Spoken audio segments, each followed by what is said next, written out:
A los condenados a la ejecución más atroz de la historia se les daba opio.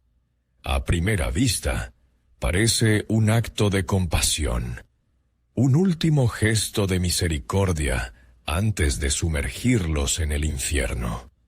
Pero la verdad era más tecnológica y más aterradora. El opio no se administraba para aliviar el dolor, sino para evitar que perdieran el conocimiento por el shock. El objetivo no era la muerte, sino el proceso de ser consciente de ella. El espectáculo de la aniquilación debía durar horas, y la víctima tenía que presenciar cada uno de sus actos. En una de las últimas fotografías de una de estas ejecuciones, tomada en 1905, la multitud está tan cerca que se pueden distinguir los rostros. Es una mezcla de horror y curiosidad hipnótica. La crueldad se disfraza de misericordia para alcanzar una crueldad aún mayor. Este principio, donde la función aparente oculta la verdadera, es la clave. Pero esta paradoja del control físico es solo una sombra de cómo funciona el control psicológico. El verdadero enigma no es cómo prolongar el dolor del cuerpo, sino cómo obligar a la conciencia a torturarse a sí misma. Esto nos lleva a la primera pregunta. ¿Cómo logró Mao Zedong un control total sobre la nación tras renunciar a las ejecuciones públicas? Durante siglos, los emperadores afirmaron su poder a través del máximo espectáculo del dolor físico. Renunciar a la herramienta más poderosa debería haber debilitado su autoridad, no fortalecido. Y la segunda pregunta. ¿Qué explica el colapso psicológico de un funcionario de alto rango solo con palabras durante una sesión de lucha, mientras que un criminal común podía enfrentar una muerte atroz con desafío? ¿Por qué un arma invisible quiebra a los fuertes, cuando la visible no siempre podía doblegar a los débiles? Estas dos preguntas son un solo enigma. En el siglo XX se inventó un nuevo tipo de poder que opera en contra de todas las reglas intuitivas. Para entender el mundo moderno, debemos desentrañarlo. Este video no es solo una historia. Es un manual para la deconstrucción del poder. Al final, tendrán un arsenal de 6 tecnologías clave de control. No les daremos el pescado, sino el instrumental de un cirujano para diseccionar estos mecanismos. Rastrearemos toda la cadena evolutiva, desde el teatro del dolor y la anatomía del corte hasta el nacimiento del lavado de cerebro y la etapa final, la muerte de la personalidad. Este conocimiento cambiará para siempre su visión, no solo de la historia. Aprenderán a ver cómo la palabra aniquila la personalidad con más eficacia que cualquier cuchillo, ya sea en las noticias, la cultura corporativa o las redes sociales.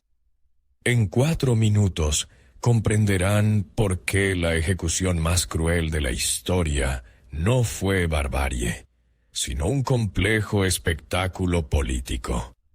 Y en 12 minutos revelaremos la tecnología que se convirtió en la base de todos los métodos modernos de lavado de cerebro. Para entender cómo la palabra se convirtió en un arma, es necesario comprender por qué el cuchillo era el escenario. La primera tecnología del poder, el teatro del dolor. La ejecución en la plaza era la forma suprema de propaganda estatal, una demostración del control absoluto sobre la materia misma de la vida. Y no es una barbarie de un pasado lejano. El linchi fue abolido oficialmente solo en 1905, en la época de Einstein y los primeros automóviles. Es como si los duelos se hubieran abolido el año en que se lanzó el primer iPhone. El poder no solo mataba, transformaba el cuerpo del criminal en un mensaje público, en un texto escrito con un cuchillo sobre la piel. La clave para entender este lenguaje sangriento residía en un estricto ritual que convertía a la persona en un símbolo. En el momento de la sentencia, el condenado dejaba de ser humano. A primera vista, parecía una masacre caótica. En realidad, era un frío ceremonial de Estado. La sentencia no la dictaba una persona, sino el impersonal Consejo de Castigos, el máximo órgano judicial del imperio. Pero el elemento principal del ritual estaba oculto a la vista. La multitud no era una simple espectadora. Su presencia silenciosa convertía la ejecución en un acto colectivo de justicia, legitimando el poder del emperador. En este teatro, el actor principal no era el verdugo, sino la propia maquinaria estatal. Y cada corte del cuchillo era una réplica en este espectáculo. Por eso, la técnica del verdugo no era un arte de la crueldad, sino una ciencia precisa de los símbolos. ¿Cómo podía un verdugo infligir cientos de cortes sin matar a la víctima de inmediato? Esta es la segunda tecnología, la anatomía del corte. Los verdugos conocían la anatomía a la perfección, evitando las arterias vitales. El opio, que impedía morir por el shock, formaba parte de este mecanismo. Pero no se trataba de la cantidad, sino de una secuencia estricta. Primero se cortaban las partes del cuerpo asociadas al crimen. Los ojos que vieron lo prohibido. Las manos que cometieron el robo. La lengua que pronunció palabras de traición. Era como una erosión controlada. Capa por capa, el verdugo despojaba a la persona de sus roles sociales, dejando al descubierto el crimen en su forma más pura. Este sistema perfectamente afinado fue omnipotente hasta que se enfrentó a un enemigo que no tenía cuerpo. ¿Por qué este sistema, perfeccionado durante siglos, se derrumbó de repente? A primera vista, parece una victoria del humanismo. En realidad, pragmatismo. Nuevas ideologías penetraban en China. Republicanismo, comunismo. El poder se enfrentó a un enemigo que no podía ser ejecutado en una plaza. Una idea. La abolición del lynchi en 1905 no fue un gesto de misericordia. Fue una admisión de impotencia. El Estado renunció voluntariamente a su arma más visible, creando un vacío de poder que duró más de 40 años, pero la naturaleza del poder aborrece el vacío. El viejo teatro del dolor cerró sus puertas. Pero tras bambalinas, ya se ensayaba un nuevo espectáculo, donde el escenario sería la conciencia de cada individuo. ¿Cómo un arma que mantuvo a un imperio aterrorizado durante siglos se volvió inútil en solo un par de décadas? La paradoja es que su eficacia no disminuyó. Fue el mundo el que cambió, haciendo que esa eficacia fuera irrelevante. A primera vista, la culpa fue de las nuevas tecnologías. La difusión de la fotografía y la prensa internacional transformó un ritual de Estado en una barbarie asiática, causando un daño a la reputación. Pero la verdadera razón era más profunda. La naturaleza del enemigo había cambiado. El lynchi funciona perfectamente contra un rebelde, un enemigo con cuerpo. pero es completamente inútil contra una idea. Intentar ejecutar el comunismo en una plaza es como apagar un incendio forestal recogiendo las ramas en llamas una por una. El fuego de la ideología solo se propaga más. El poder se encontró en un callejón sin salida tecnológico. Y esto explica por qué la renuncia a las ejecuciones públicas fue acompañada por el nacimiento de un nuevo y invisible campo de batalla. ¿Qué tienen en común la abolición de la tortura y el auge de la propaganda estatal? Son dos caras de la misma moneda. A principios del siglo XX, los gobiernos de todo el mundo renuncian a las ejecuciones públicas. Se crea la ilusión de que el Estado se está volviendo más blando. En realidad, el poder no desapareció, se desplazó. De la plaza del mercado pasó a las páginas de los periódicos, a las ondas de la radio, a los libros de texto escolares. El control dejó de ser puntual y espectacular. Se volvió masivo, constante e invisible. El poder cambió el martillo por el tamiz.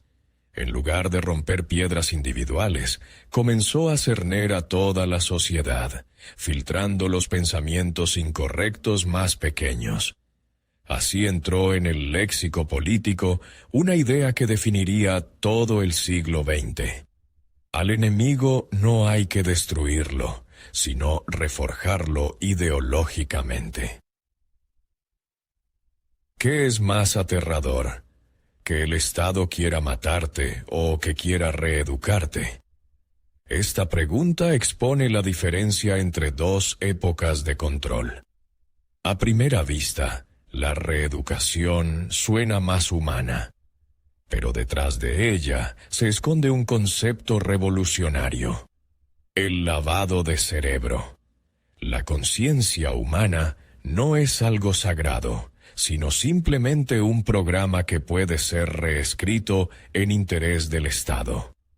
Esta idea prometía a los líderes totalitarios algo con lo que los emperadores ni siquiera podían soñar. No una sumisión temporal por miedo, sino la creación de un nuevo tipo de ser humano que amaría sinceramente al sistema que lo quebró. Era la promesa de un control eterno y autosostenible.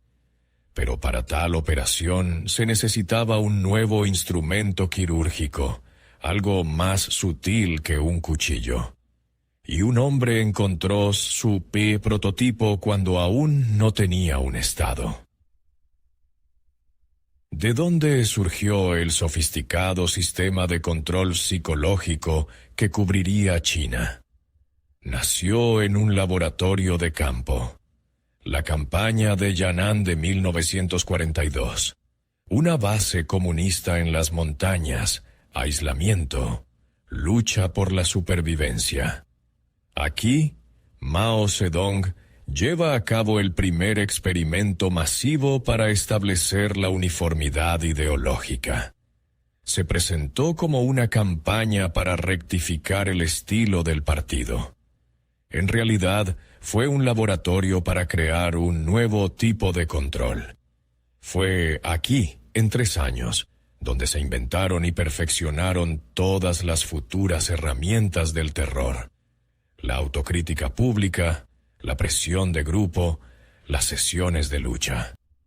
Y fue aquí donde Mao hizo su mayor descubrimiento. Para controlar a millones no se necesita un ejército de verdugos.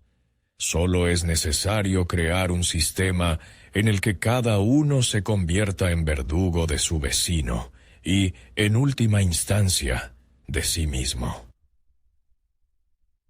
¿Qué es el lavado de cerebro si dejamos de lado los clichés de Hollywood? No es magia, sino una fría tecnología de 3 pasos. Primero, el aislamiento. Se arranca a la persona de su contexto social habitual, que sostiene su identidad, y se llena por completo su campo informativo con una única doctrina. Pero la simple repetición no es eficaz. Por eso, el segundo paso, el estrés controlado, se lleva a la persona al agotamiento físico y nervioso mediante la privación del sueño, interrogatorios de horas y el cultivo constante de un sentimiento de culpa. Es un proceso deliberado para llevar la psique al punto de quiebre. En el momento del colapso, el cerebro se vuelve hipersugestionable. Y entonces llega el tercer paso. Se le ofrece la salvación en forma de una nueva ideología. La personalidad es como la respiración. Primero te obligan a respirar un solo tipo de aire. Luego te cortan el oxígeno. Y cuando te estás asfixiando, te permiten dar una bocanada salvadora, pero de un aire nuevo y envenenado. Esta tecnología fue perfeccionada en miles de personas. Su funcionamiento se puede ver a través del camino de una de ellas. ¿Cómo se veía esta teoría en la práctica? Sigamos el camino de un joven cuadro del partido que llegó a Yan'an para servir a la revolución. Esta no es la historia de un enemigo, es la historia de un creyente. Lo reciben como a un camarada, lo invitan a sesiones de estudio. Pero el estudio se convierte rápidamente en un ciclo interminable de interrogatorios sobre su pasado. Lo obligan a escribir decenas de páginas de autocrítica, que son rechazadas una y otra vez por ser insinceras. Los interrogatorios tienen lugar en cuevas húmedas, a la luz de una tenue lámpara de aceite, intensificando la sensación de claustrofobia. El sueño y la comida se convierten en recompensas por las confesiones correctas. Finalmente, completamente agotado, confiesa crímenes ficticios, creyendo sinceramente en su culpabilidad. Agradece públicamente al partido por haberle ayudado a ver la luz. Ha sido reforjado.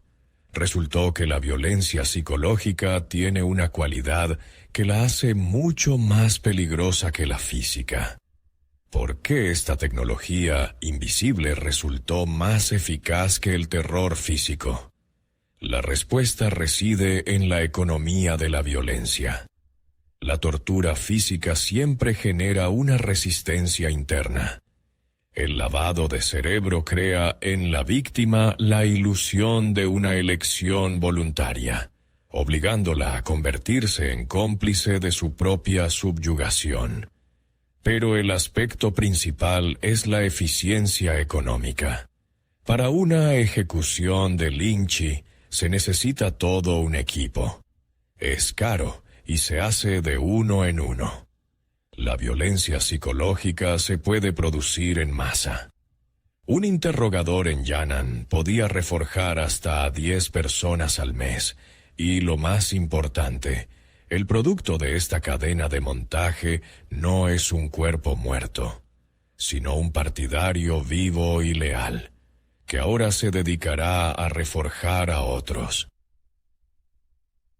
Es un arma que se autorreplica, como un virus, pero para infectar a una nación se necesitaba un método de transmisión más simple, un análogo popular del lavado de cerebro. ¿Cómo convertir una técnica compleja y elitista en un arma de destrucción masiva? Ese fue el principal desafío de ingeniería para Mao. En 1966 aprieta el gatillo. La tecnología perfeccionada en Yan'an se libera en las calles. Para entonces, en China había más de 20 millones de guardias rojos, listos para ser sus operadores.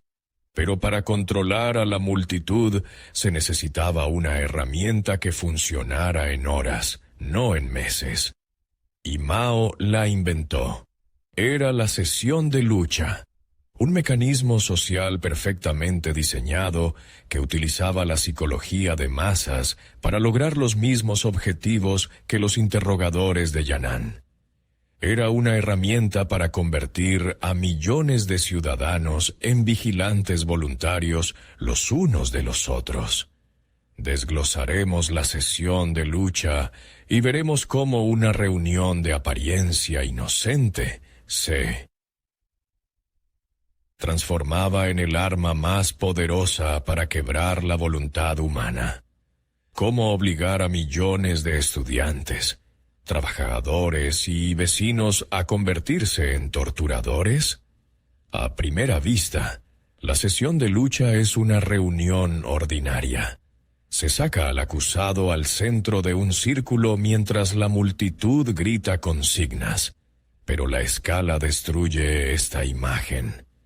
Esto no lo hacían agentes de servicios secretos en sótanos. Lo hacía gente común en las calles, en los patios de las escuelas y en las asambleas de las fábricas. La clave de esta transformación, la difusión de la responsabilidad. Cuando una persona actúa como parte de un grupo agresivo, su sentido personal de la culpa se desactiva. No soy yo quien golpea a mi maestro, somos nosotros, las masas revolucionarias, castigando al enemigo. La responsabilidad en la multitud funciona como la presión del agua en el océano. Sobre cada gota recae un peso enorme, pero la gota misma no se siente aplastada. Así, la culpa se disuelve en la acción colectiva. Pero la multitud necesitaba ser dirigida. Para ello, se utilizó un conjunto de técnicas rituales simples, pero diabólicamente eficaces. A la víctima se le ponía un capirote ridículo y se le colgaba del cuello un cartel con su nombre tachado con una cruz roja. La multitud le obligaba a citar pasajes del libro rojo de Mao, pero un elemento convertía esta farsa en un instrumento de tortura preciso. La postura del avión a reacción. No es solo una postura humillante, es un mecanismo fisiológico deliberado. Permanecer en ella durante mucho tiempo, a veces 2 o 3 horas, causa un dolor agudísimo en los músculos de la espalda y los hombros. La cabeza, inclinada hacia abajo, altera el riego sanguíneo al cerebro. El dolor y la falta de oxígeno volvían a la persona sumisa, incapaz de pensamiento crítico y de resistencia. Era en este estado cuando se asestaba el golpe principal. La autocrítica pública. Se obligaba a la víctima a acusarse durante horas, a inventar crímenes, a traicionar a sus amigos. La persona se convertía en su propio carcelero. Este sistema parecía omnipotente, pero podría quebrar a quien estuvo en sus orígenes. Este no es un simple funcionario. Es Liu Shaoqi, presidente de la República Popular China, el segundo hombre del Estado después del propio Mao, su sucesor oficial. Y ahí está Liu, de 68 años, en la dolorosa postura del avión frente a una multitud de estudiantes que podrían ser sus nietos, gritándole insultos. A su lado, obligan a su esposa, Wang Wangmei, a permanecer de pie, vestida con un ridículo vestido hecho de pelotas de ping-pong. El sistema que él ayudó a construir lo estaba devorando a la vista de todo el país. Esta humillación se transmitió a través de los periódicos por toda China. La señal era absolutamente clara. Si podemos hacerle esto a él, podemos hacérselo a cualquiera. La lealtad no garantizaba nada. El miedo se volvió total porque dejó de depender de la posición en la jerarquía. Hemos visto las herramientas y su aplicación. Pero, ¿Cuál fue el resultado final y estratégico de esta locura nacional? A primera vista, el objetivo era eliminar a los enemigos de la revolución. Parecía una purga política gigantesca. Pero el objetivo real era mucho más ambicioso. Este arsenal no estaba dirigido a las personas, sino a los lazos sociales entre ellas. Destruía la confianza básica. El hijo denunciaba al padre. El estudiante golpeaba al maestro. La esposa repudiaba públicamente a su marido. Como resultado, la sociedad quedó completamente atomizada. Pasó de ser una sólida mampostería, donde cada ladrillo está unido a su vecino, a un montón de arena, donde cada grano está aislado y solo. A la persona solo le quedaba una conexión significativa, la vertical con el partido y su líder. En última instancia, esto conducía a la muerte de la personalidad. La destrucción de los lazos sociales fue solo el primer paso. El siguiente fue la destrucción del mundo interior de la persona. ¿Cómo se puede matar a una persona sin dejar ni un solo rasguño en su cuerpo? Esto nos lleva a la sexta tecnología, la muerte de la personalidad. A primera vista, es solo una metáfora. El sistema borra deliberadamente los valores individuales, los recuerdos personales y la voluntad. En su lugar se instala a la fuerza la identidad colectiva del partido. Pero no es solo propaganda eficaz, es un proceso psicológico real.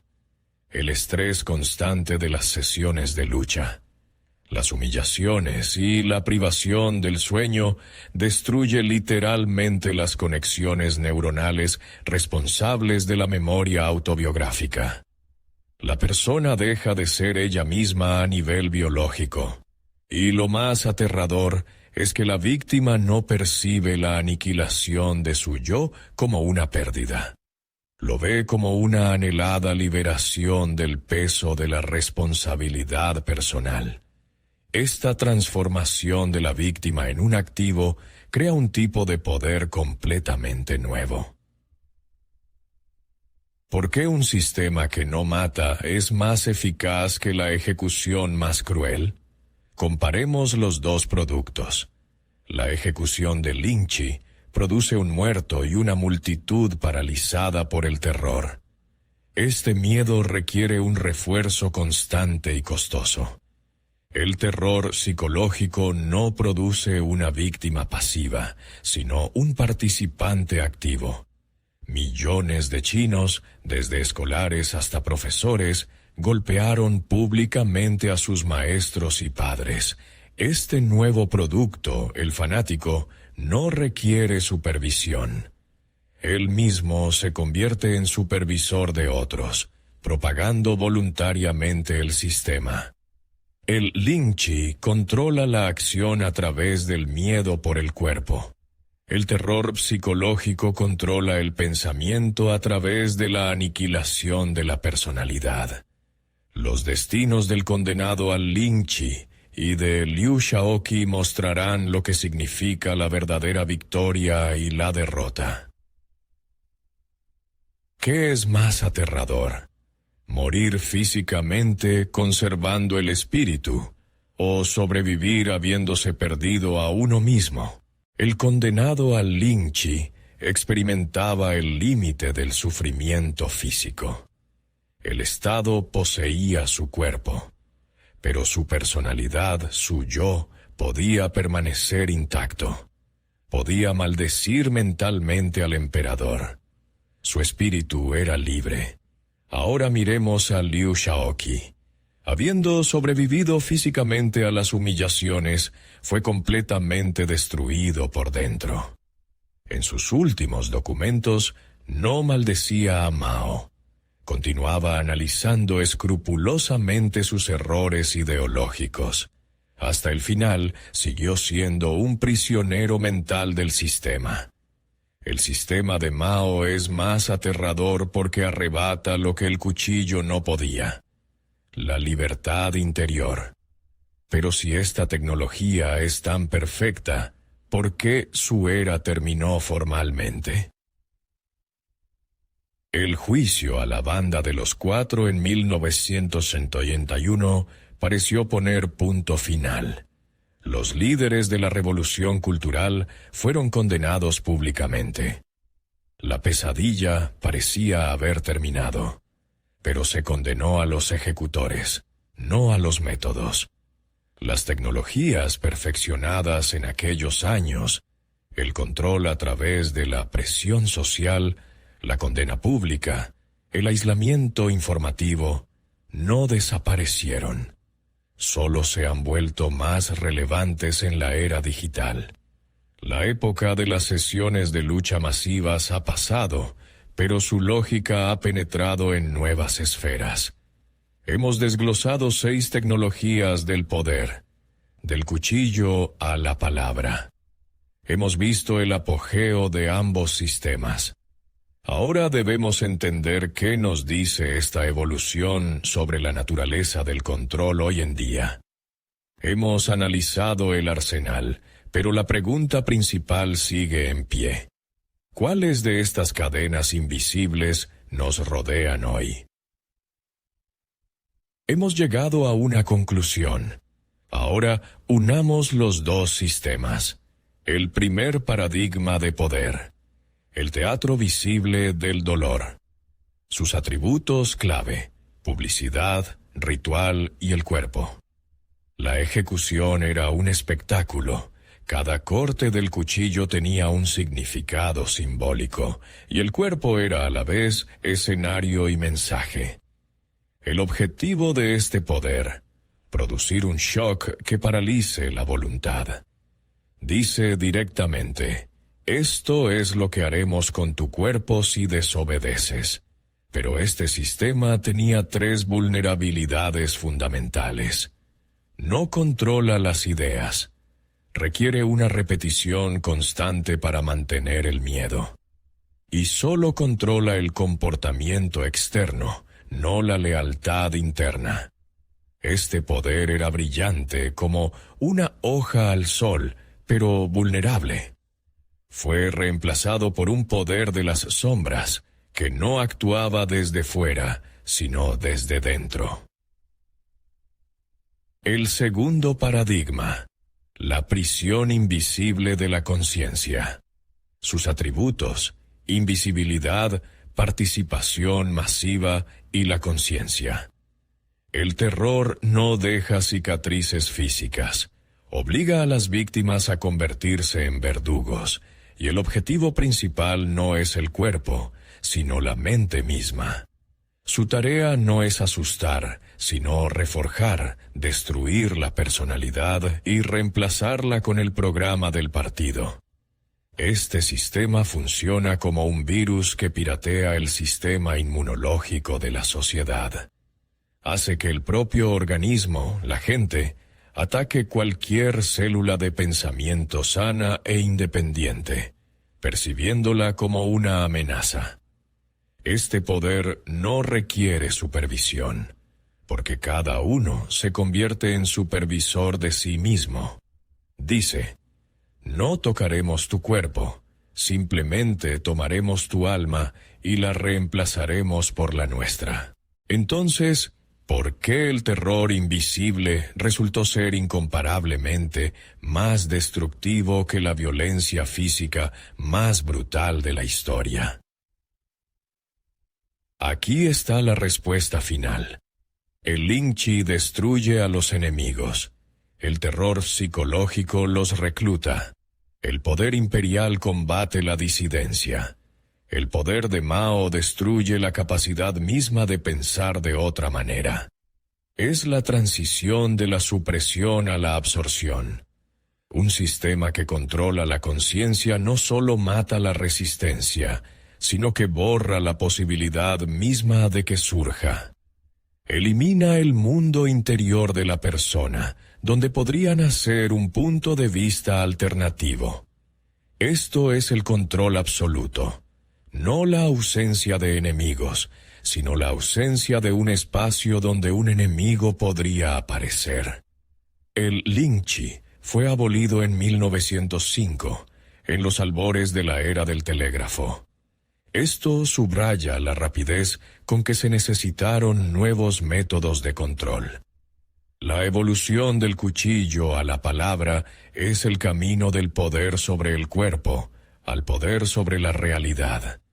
¿Qué elementos de este sistema total reconocen en el mundo de hoy? Ahora la elección es suya. Por un lado, el cuchillo. Es el símbolo de la violencia física y visible. Su arma, el dolor y el miedo a la muerte. Su objetivo, la subyugación del cuerpo. Por otro lado, el alma. Es el símbolo de la presión psicológica e invisible. Su arma, la vergüenza, el aislamiento y la opinión del grupo. Su objetivo, la captura de la conciencia. ¿Cuál es la forma de poder superior y más peligrosa? Escriban en los comentarios una sola palabra: cuchillo o alma. Esta elección es el punto de partida para la discusión más importante. No se limiten a elegir, expliquen brevemente su decisión. Den ejemplos de las formas de poder sobre el alma que observan en la sociedad moderna, en los medios, en la cultura corporativa, en las redes sociales.